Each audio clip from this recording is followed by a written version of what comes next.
On to the next project na sina Sofia Pablo at Allen Ansay na mapapanood this time sa big screen. And what's next for Anton Vinson matapos ang kanyang unang project na Mga Batang Riles? Narito ang aking chika. Sinulit ni na Sofia Pablo at Allen Ansay, aka Team Althea, ang kanilang time lalo't nagpe-prepare na sila for their next project after ng successful run ng seryeng prinsesa ng City Jail. This time, exploring new territories at hindi na sa telebisyon. Meron kaming upcoming movies. Yes, movies na gagawin. Yes, movies with an S. Hindi lang isa. So, exciting siya kasi excited din kami sa mga makakasama namin. Ang first movie na kanilang gagawin, panibagong genre din para sa kanila. It's horror.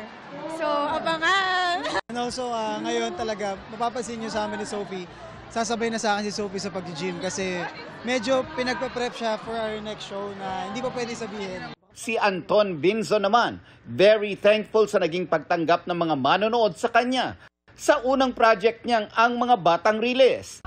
Ipinakilala na rin siya sa Saturday afternoon school drama na Maka Next Chapter, kung saan kasama niya ang co-star niya sa Mga Batang Riles na si Rahil Birria at Campus Cuties 2025 Grand Winner Mad Ramos. Hindi ko po ini-expect yun eh, pero grabe po yung pagtulong sa akin ng Maka kasi...